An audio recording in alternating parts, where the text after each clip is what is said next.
This case comes to a conclusion after more than 8 years. Prosecutors say Jackson and a man named De'Ara King fatally stabbed Keandra Austin before burning her house down. The kids were inside and later died. The Centers for Disease Control and Prevention released a report Tuesday which estimates 1 in 31 kids nationwide have autism. That is up from roughly 1 in 36 in 2020. Gorski adds the new downtown Rockford campus will be good for not only the city, but the community college district. If passed, schools can use branding with Native American mascots until 2030. That is only if they choose a new one and don't buy new materials with the banned one. The BMO Center opened in the 1980s as the Metro Center. By 2006, it was in need of so many renovations. An agreement was reached to invest more than roughly $23 million in upgrades, including a state-of-the-art scoreboard, club boxes, and a new box office.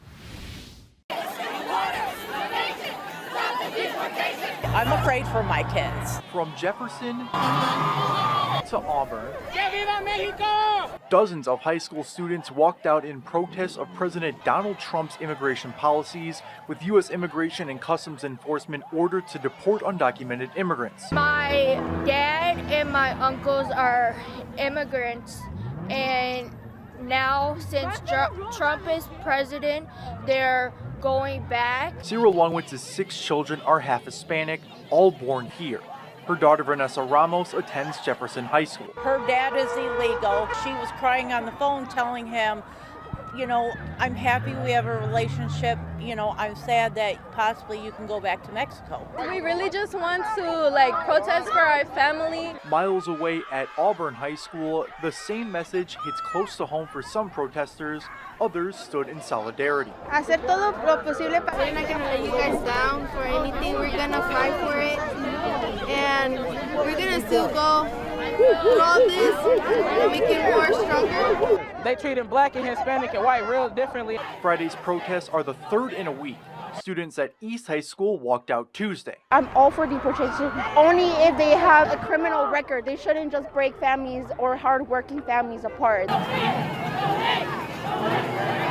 These are kids who will never pay taxes. They'll never hold a job. Secretary of Health and Human Services Robert F. Kennedy Jr. faces criticism for those comments he made about people with autism. It's unfair and it's frustrating. They certainly pay taxes. They're certainly potty trained. These words hit close to home for the Superhero Center for Autism.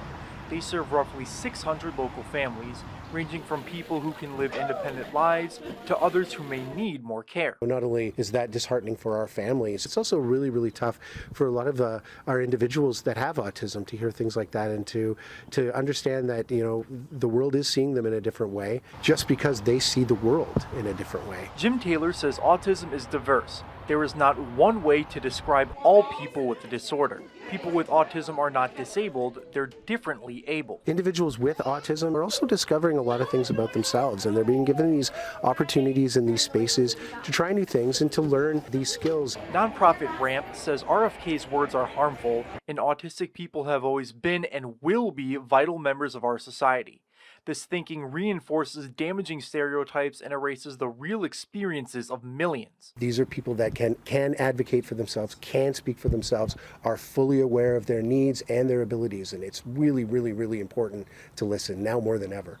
I don't think any president in his first 2 or 3 weeks has issued anything like this number of executive orders. From renaming the Gulf of Mexico to bringing back plastic straws, President Trump signing executive orders at an unprecedented pace. There is no more fragile way for presidents to govern than executive order. But experts say lawsuits can arise if the president is legislating the law instead of issuing orders on how to execute the law. The current administration believes that he was elected king, and he's not. Political professor Bob Evans says people may not react to orders involving less talked about agencies like U.S. aid, but things could get difficult if Trump issues orders on Medicaid or education. Then you'll see how deep his support is. People don't want the education of their children messed with. Area attorney Chris Durango says each federal agency has an inspector general to make sure it's following the rules. Trump fired more than a dozen just days into office. He fired U.S. aides Tuesday. You don't do that because you intend to follow the rules. Durango says the Supreme Court doesn't have its own army to enforce these rulings and says someone needs to hold the commander-in-chief accountable. Will the executive branch enforce those rulings if the members of the current administration decide not to follow those things? I don't know, and I'm not sure what will happen if that time comes.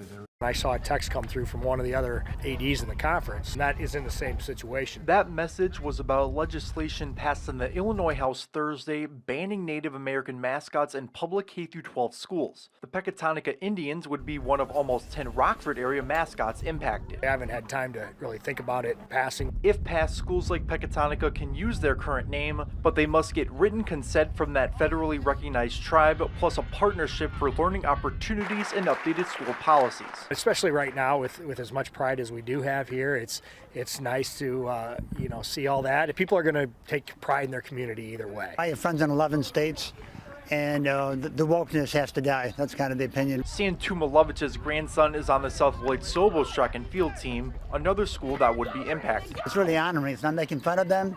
It's not displaying them in any kind of disapproving method. During my time here, I've not ever seen what I would call disrespectful displays of Indian memorabilia. Marengo High School is also the Indians. Their superintendent says if this bill passes, they will consider all options to remain the Indians. Now, there's a lot of pride of the history of Marengo, and that includes the high school history here as well. So I'm sure the community will definitely be interested in what next steps we might have to do.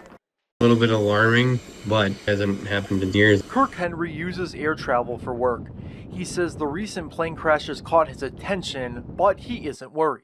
They want to get home to their family at the end of the day. Henry says he trusts the flight crew because he always sees the pilots looking at every inch of the plane before takeoff. The pilot on the plane one day when I was flying said, "Hey, there's a mechanical issue on the plane and I will not take this plane into the sky." Doc Slavkovsky was a flight attendant for 4 decades. He says most of their training involves safety drills and procedures, and you cannot make any mistakes. No matter how well you pour coffee or whatever, or serve meals, if you can't pass the training procedures, you're not going to be kept online. He says he can't stress wearing your seatbelt enough. I've had colleagues that have ended up on the ceiling of an aircraft where it's, taken, a plunge in the air, and all of a sudden you're thrust to the ceiling. In the grand scheme of things, Slavkovsky says plane crash fatalities are still rare with thousands of successful flights daily. Commercial pilot Daniel Mendez says he contributes the fear of flying to social media. They're way more exposed to it now than they have been in the, say, past 10 years. Mendez says the crashes making headlines are genuine accidents. People are saying there's something they're not telling us. It really offends me. There's always a reasonable explanation to it, and I don't think anybody is out to kill innocent people. It's a very important day of the year for us. We always come every year at this time. At least 36 people braced the frigid temperatures Friday afternoon to honor the 5 students who were killed in a shooting on campus in 2008. There was Columbine, then there was Virginia Tech. I never imagined that I would be part of that same story. A man stormed into Cole Hall and opened fire in an auditorium, killing 5 students and injuring several others. The gunman eventually took his own life. Robert Greer's stepson Daniel Parmenter, a sophomore at the time, was killed. Greer found out about the shooting from his brother-in-law. He said, "Well, Dan's been shot." And it was hard to take. And I said, "Well, how is he?" He said, "Well, we don't know, but hopefully he's okay." And then he got another call within a minute from someone. And then he looked at me and he said, "Dan is dead." Friday, there was a moment of silence for Dan and the 4 other students at exactly 3:06 p.m. 5 bells also rang.